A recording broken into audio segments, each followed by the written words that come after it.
بسم الله الرحمن الرحيم السلام عليكم ورحمة الله تعالى وبركاته داوديال إذن أهنتين waxaad ilahay meel walba ku nooshihiin iyo meel walba joogtaan dunida ka joogtaan waxaad ilahay ku soo dhawaada barnaamijkeena faaqidada ciyaaraha ee barnaamijka page-kayga aan markaasi mar walba iyo YouTube-kaba aad si toos ah nooga daawan kartaan waxa waaye waa barnaamijkeena faaqidada ciyaaraha marka haddii aad nagu cusub tahay fadlan nagu soo biir oo share garay si asxaab fara badan markaasi uu gaaro page-ka haddii aad hore noola joogtana sidoo kale like-ta iyo commentiga share-ta fadlan inuu dadaal qaybna ka noqo sidaan ku gaari lahayn 10,000 kun ee ugu horeeya ee page-keena aad mahadsantiin fadlan hala share gareeyo like-tana ku qabta barnaamijka because muuqaaladeena like-ta ayaa aad ugu yar si markaas asxaab fara badan ay u gaaraan like-ta lagu qabto mahadsanidin saaxiibayaal barnaamijkeena waxaan ku qaadan doonaa waa maxay kubadda cagta xilligan laga ciyaari doono qaaradda America ee kubadda koobka adduunka la ciyaarayo sababtu iyo weliba sidoo kaleento waxaanu halkan idinkaga sheegi doonaa loo soo celiyey tababare ama garsoore Cumar Cartan oo markaasi iyo ulajeedada loo soo celiyey iyo damaca laga lahaa markaasi Mareykanku islahaa bal ku soo celiya Mareykanka oo arintaasi markaa u muujiyay si political ahaan ama geopolitical ahaan ayuu markaasi ugu soo celiyay laakiinse waxay noqotay mid oo fadeexad iyo ceebta dunida ayaa si kaga soo gaartay intaana waxa uu ka cararayay tababare magaca Soomaaliga wata inuu markaasi leeliyo ama garsoore u noqdo garsoorahaasi Soomaaliyeed Cumar Cartan in garsoore u noqdo kulamada ugu waaweyn sidoo kaleento Morocco iyo Brazil markaasi lagu furido markaasi ay qayb ka noqon doonaan sideeba ku magaca Soomaali nin Soomaali ah magaca Soomaali wato oo markaasi uga soo muuqanaya shaashadaha kubadda cagta caalamka laga daawanayo ee World Cup-ka sanadkan oo qayb uga noqon karo sidaas awoodeed ayuu islahay uu soo muuqanin waxaana taa ka dambeeya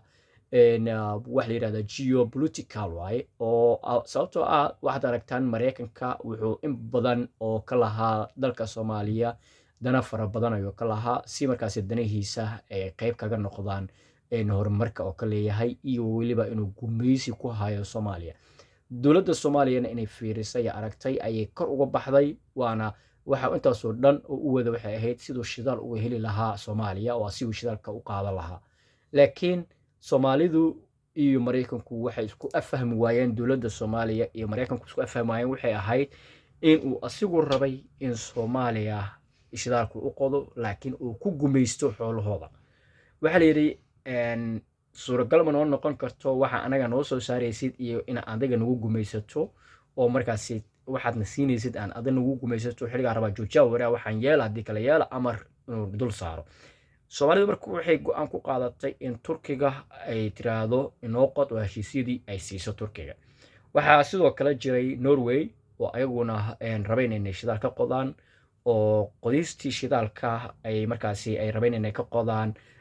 sida Turkiga kaleento qaabka ay hadeertan Soomaaliya heshiis kula gasho kaleento iyo kula jirtay laakiin Norway way cadeyn weyday muddada rasmiga ah ee markaasi lacagta ay ka qaadanayso dib ugu soo celin karto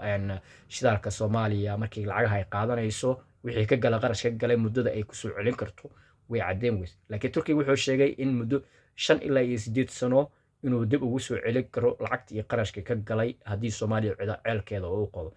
waa sababta marka keentay Mareykankana ma ogoleyn wax walba anaa gelinayo laakiinse waa ina amraya oo anaa idin amrayo in gumeysanayo saas awoodeed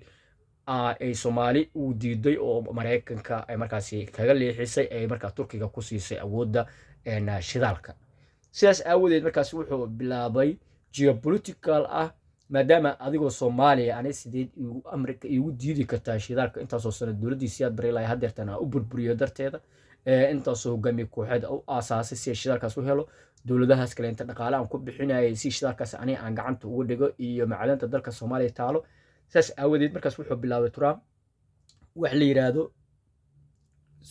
inuu markaasi ISIS barnaamij la yiraahdo inuu aasaaso oo ku soo daadiyo magaalada Minnesota ee dalkaas gobolka Minneapolis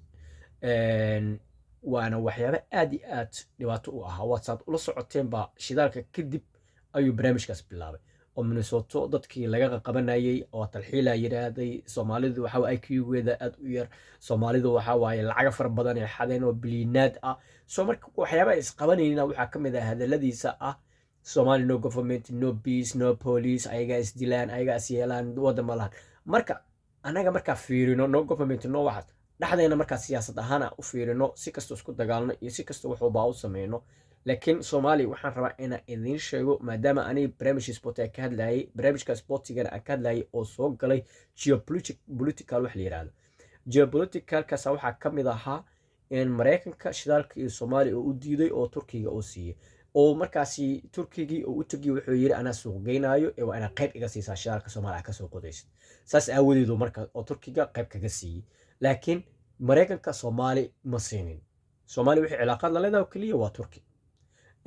saas aawadeed markuu Mareykanka waayu yiri sidee loo waxeeyay Soomaaliya oo dawlad yar oo Soomaaliya sidee ani ay leedahay ku siihay wax xiriir kulama yeelanay oo waxa siinaa Turki saas aawadeedu markaasi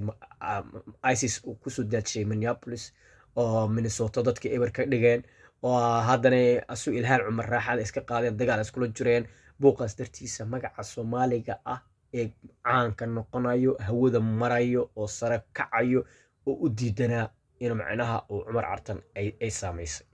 12 saacadood oo eelaboorka gobolka Miami magaaladaas lagu haystay 12 saacadood su'aalaha normaliga ah inta ka timid inta u jeeday ee maxaa soo doontay maxaa kamid ahayd oo uu sheegay inuu ka yimid Soomaaliya ka yimid oo u jeediyay Minneapolis u jeediyay macnaha u jeediyay inter Miami u socday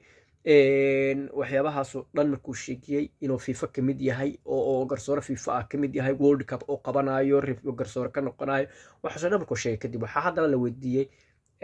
su'aalooyin fara badan oo qolooyinka kaleenta iyo siyaasadda Soomaaliya ka jirto adiga markaas waa wadan ugu dambeysay leeyihiin waxaan waa security ahaan amniga awoodiisa amni darada macnaha ugu diidnay inuu wadanka soo galo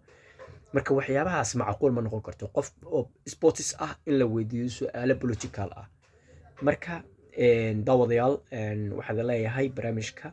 oo walaalkeen lagu diiday waxa kamid ahaa marka waa arimahaas geopoliticalka Soomaaliya ee Mareykanka ka dhaxeeyo geopoliticalka Soomaaliya Mareykanka ka dhaxeeyna waxa waaye waa petroleumka waa shidaalka hada taqaanaan ceelasha shidaalka oo qodisteeda waa Mareykanku waa loo diiday dawladda dhexe u diiday waxayna ugu diiday waxa kamid ahaa qarashkii waxa ay ku siinaay ana kugu gumeysanayo Soomaaliya waxay tiri ayaduna buuqay qeylay ee gumeysi galaynin aan dadka rabaan ka qaadana qarash ayaga bi qarash kareynayaan ayaga waxba ku bixinayaan waxaan raban lacag raban waa ka sii deensana waa Turkiga sida lagu siiyay marka that's the problem ku weyn walaalkeenna wax ku xus lahaa xumay oo bahdil laakiin caalamku dhan ayuu famous ka noqday caalamku dhan ayuu marka ninka walaalkeenna Cumar Cartan oo famous ka noqday wuxuu noqday tababaraha ama referee ama sida tuqaan garsooraha ee World Classic garsoore ka soo baxa qaaradda Afrika noqday wuxuu noqday garsooraha ugu qaalisan qaaradda Afrika noqday wuxuu noqday garsooraha magaca Soomaaliga ximbaarsan oo noqday dada waxa ku dhahayaan garsooraha muxuu Djibouti passport ugu qaada waay Djibouti yasiin lahayd diblomacy maxaa loo siiyay diblomacy loo soo celiyay there is nothing about the reason about diplomacy Umar Djiboutian ma aha waa Soomaali wuxuuna xaq u leeyahay inuu Soomaali ku duulo passport Soomaali qaato hadduu magac Soomaali wax ku waayo iyaarkaas waxa leenahay waa iyaarkayna waa Soomaali waa wiil anaga naga mid ah asoo waxa noogu sharaf ku mudan yahay asigoo Soomaalidiisa joogo ee daango oo cuno daango ya popcorn inuu noo cuno oo halkaas iska